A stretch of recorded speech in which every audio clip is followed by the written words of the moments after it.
with System8 Media Network. I'm interviewing Andrea Grant, who wrote Minx, which is a new comic that came out in June it was. I'm just going to ask her some questions about it and the style that it's written in. What made you decide to make it a comic book? I really have always liked mixing words and images, and that's why I like the comic book format. And I thought my background is in poetry, and I thought, hey, let's do something different, more sequential. Yeah, I noticed when I started reading the first volume that there was like some poem references in there, and I was like, oh, hey, look at that. Do you want to just explain what it's about a little bit? You might be able to do it a bit better than me. Okay. Yeah, it's a mythological supernatural thriller, and it's basically about a girl who leaves her native tribe to go to New York City and become an artist, but she's called to the classic adventure, and she finds out that she's a conduit between the dream world and the waking world, and she's trained as a warrior, and it's sort of like the idea of what if any of us were sort of called to this adventure, and I find that fascinating, that idea. Yeah, so without spoiling too much, I read through the first volume, and I noticed that, like you said, you like the idea of mixing words and art, and I noticed there's a bit of a theme with her artwork, like her tribe's artwork, mixing together humans and animals. Is that going to stay a theme throughout it? I haven't read more of it, so. Yeah, I think that's really important.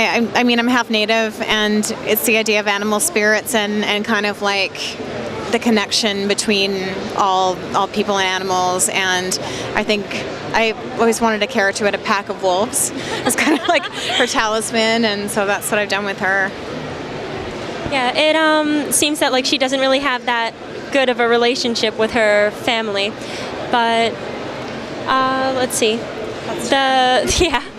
The theme of fate seems to be kind of prevalent. Like the beginning of the comic sort of implies something, and then you kind of realize it as it goes on. So it's kind of like her fate to become a warrior, right? It's kind of Vivian's fate. Exactly, and it's basically like she thinks that she's on one path, and then later she realizes, hey, you know, the reason my parents were difficult and the reason like they kind of pushed me out of the house was I'm here for a greater purpose. And I think that's really interesting too, like that sort of like leaving tribe behind, leaving family behind, going to the city, going after your dreams, and then like how do you reconnect with them?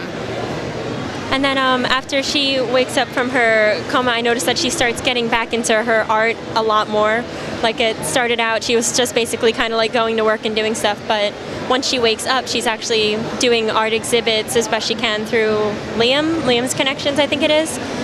And that was just kind of interesting how like you wake up after being asleep for such a long time and you decide to get back to what's important to you. Yeah. But then unfortunately she also gets to be a supernatural warrior. Exactly. And I think that feeling of lost time, like waking up and having lost something, like where did those years go and what now? And then there is a sense of urgency.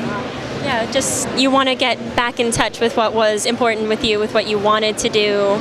How do you think, well, I know how you think, I guess, it will affect her finding out that she has to do this alternate dream reality, saving people sort of thing, while all she wants to do is get her life back on track? I think, you know, what's really interesting about this book, and I know you read issue 1, but... I haven't read any more of it yet. Okay, but, you know, she basically ends up being betrayed by her love and betrayed, like, on a lot of different levels by her mentor, and it's a constant game of, like, who is really the ally and who's the enemy, and, like, everyone's kind of out for themselves, and it's shocking to this character because she's still adjusting to kind of waking up. But in that, she's learning a lot of lessons along the way about who she can trust and who not to trust. And I think it's sort of what many of us would go through. I had one other question.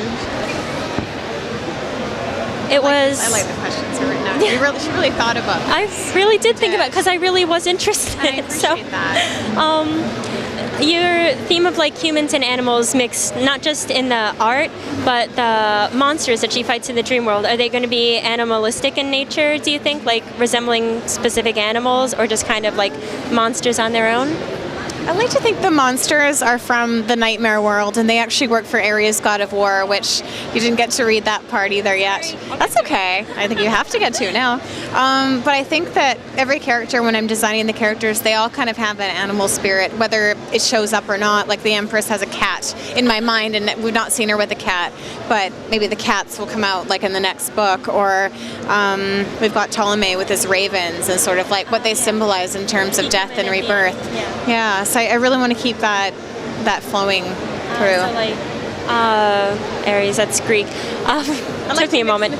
Yeah, mix mythologies together, and so kind of keep that as the theme too. Also, speaking of character design, where did you come up with your character designs? I use my friends, I exploit my friends. Like, hey, would you like to be a character in my comic?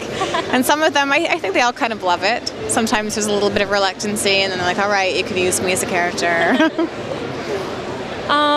Now, you wrote the story, but you didn't do the art yourself. Did a friend do the art for you? I have a couple different artists, Ray Arzano and Mike Williams, and they did the art. And I do those mixed media collages that the character makes. Yeah. So I contribute somewhat to the art, but they're the really talented ones who draw classic comics. Well, the story also helps keep it interesting, and it definitely is a very interesting comic. I really want to buy one. Just need money first. But anyway, thank you very much, Andrea, really. I appreciate it. All right, so this was Andrea Grant, who I was interviewing about her new comic, Minx, which came out in June. And I keep wanting to say February. That's all right. Maybe it should have been out in February and it came out in June. Well, you never know. Anyway, thank you very much for viewing.